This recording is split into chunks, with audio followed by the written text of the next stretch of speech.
termasuk putri Nabi sendiri, apalagi duriah Nabi, tidak bisa memberikan syafaat. Tapi kalau atas ilmunya bisa memberikan keberkahannya terhadap khalayak lain. Lalu bagaimana dengan orang-orang yang mengaku duriah Nabi seperti Habib-Habib itu? Kalau beliau apakah keturunannya? Ya dibuktikan dulu.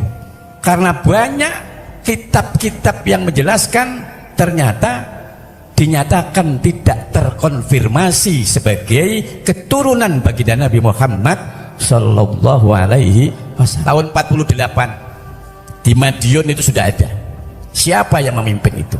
Habib Musa Al-Munawwar dari Yaman. 65 mau menghancurkan negara ini. Siapa itu? Namanya DNAID. D-nya itu Dipa, N-nya itu Nusantara, Ahmad Al-Aidid. Dari mana itu? Itu juga dari Yaman. Kita ini, saya berani bicara seperti karena memang kondisi negara ini lama-lama kok bahaya. Saya prihatin keberadaan ini. Dari bawah akar rumput NU ini prihatin, tapi yang di atas ini santai-santai, bahkan mereka berangkul-rangkulan. Dulu zaman 65 begitu, 65 6 tahun lah, tapi saya sudah mengerti bagaimana bahayanya, bahaya latennya komunis pada saat itu.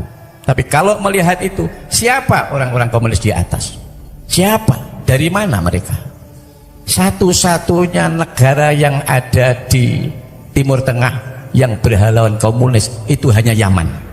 Indonesia jangan sampai kemasukan itu. Allahumma sholli ala Muhammad.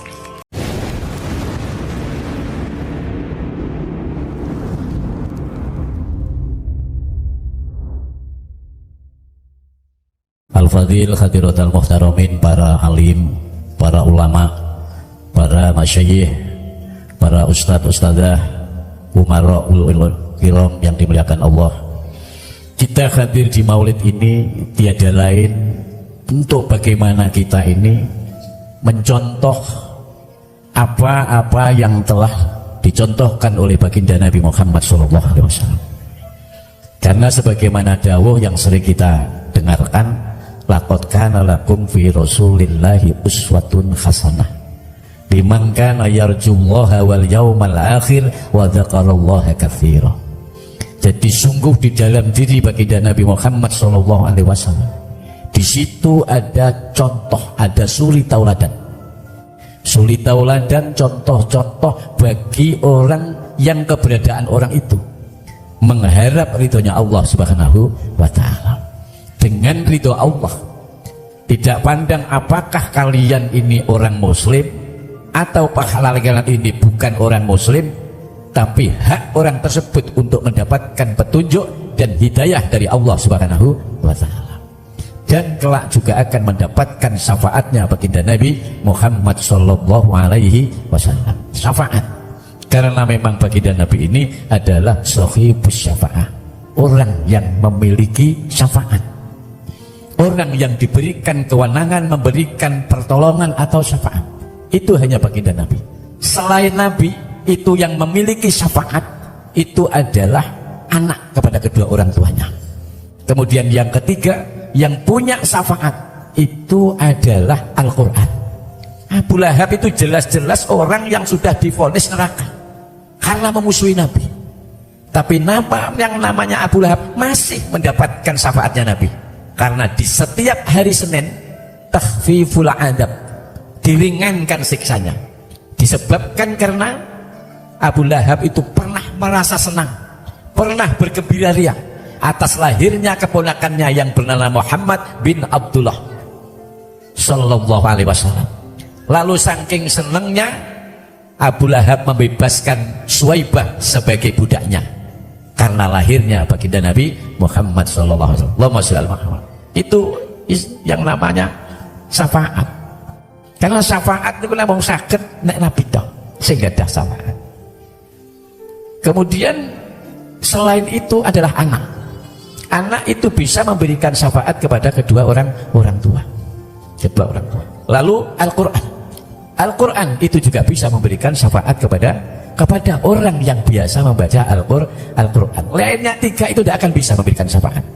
Termasuk putri Nabi sendiri, apalagi duriah Nabi, tidak bisa memberikan syafaat. Tapi kalau atas ilmunya bisa memberikan keberkahannya terhadap khalayak lain. Tapi kalau syafaat itu hanya baginda Nabi Muhammad Sallallahu Alaihi Wasallam. Kemudian Al-Quran, kemudian putra. Ada satu hadis yang penting kita tahu. Nabi mengajarkan adibu auladakum bisalasi khisolin.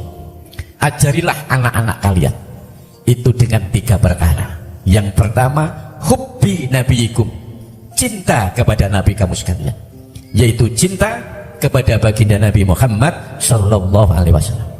Bagaimana cara kita mencintainya? Jadi yang kita mencintai baginda Nabi adalah fi'lu awamirihi wajtinabu nawahi, yaitu dengan menjalankan apa yang diperintahkan, apa yang diajarkan, wajtinabu, dan menjauhi apa-apa yang dilarang.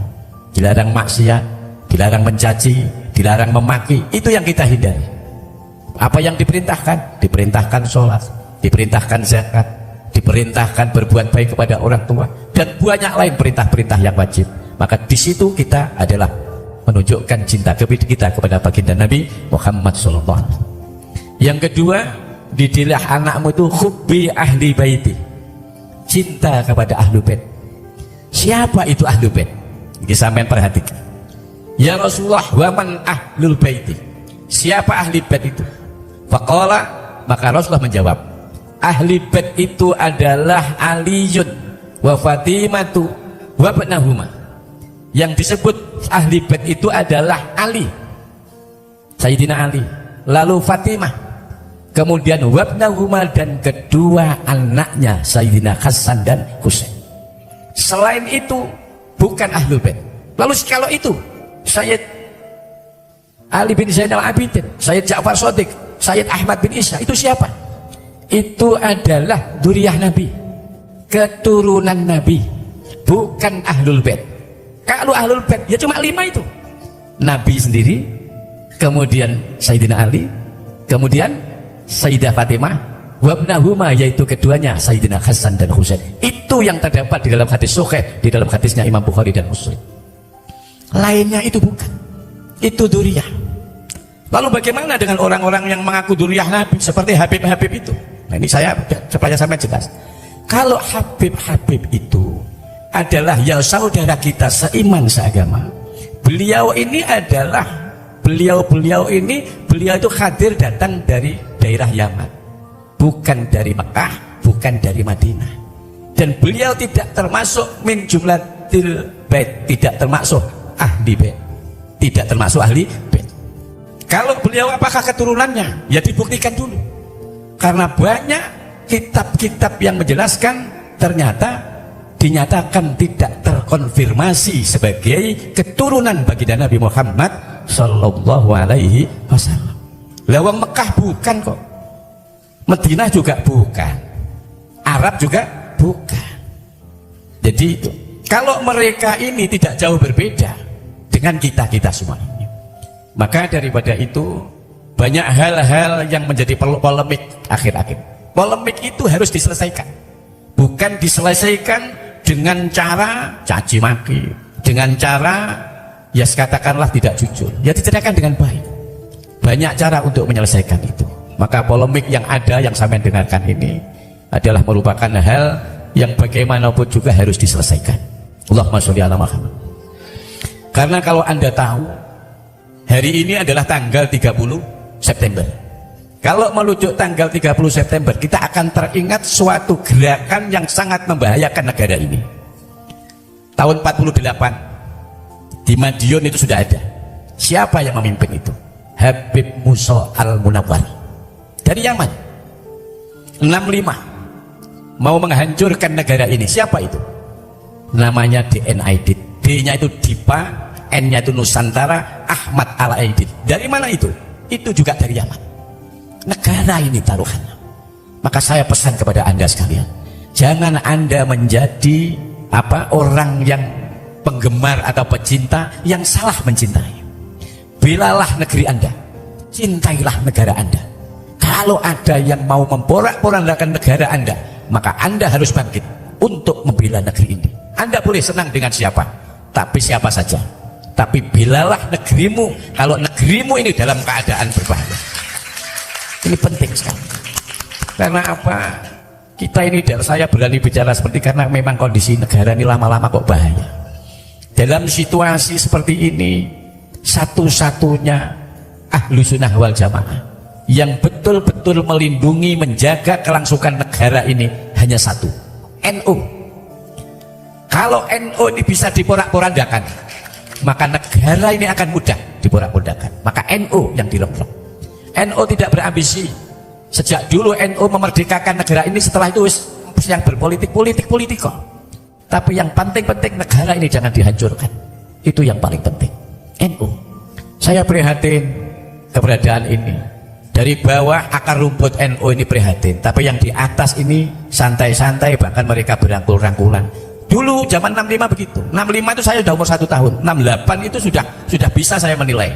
Walaupun saya saat itu katakanlah bayi umur 6 tahun lah, tapi saya sudah mengerti bagaimana bahayanya, bahaya latennya komunis pada saat itu. Tapi kalau melihat itu, siapa orang-orang komunis di atas? Siapa? Dari mana mereka? Satu-satunya negara yang ada di Timur Tengah yang berhaluan komunis itu hanya Yaman. Indonesia jangan sampai kemasukan itu. Allahumma sholli ala Muhammad. Maka saya berharap kaum Nahdiyin, orang-orang ahlu sunnah wal jamaah, tetaplah waspada. Janganlah kalian begitu mudah direkrut. Cara merekrutnya dengan gemarah mereka merekrut dengan mentradisikan konser-konser solawat, dibungkus dengan itu. Sebenarnya mereka itu berkemauan untuk bagaimana bisa masuk menguasai negara ini. Allahumma sholli ala Muhammad. Hadirin yang dimuliakan Allah Subhanahu wa taala, tetap saja saya mengatakan tadi, makanya didiklah anak kalian. Yang pertama cinta kepada Nabi kamu sekalian, yang kedua cinta kepada Ahlul Bait, yang ketiga didiklah anak kalian iqra'ul Quran, membaca Al-Quran.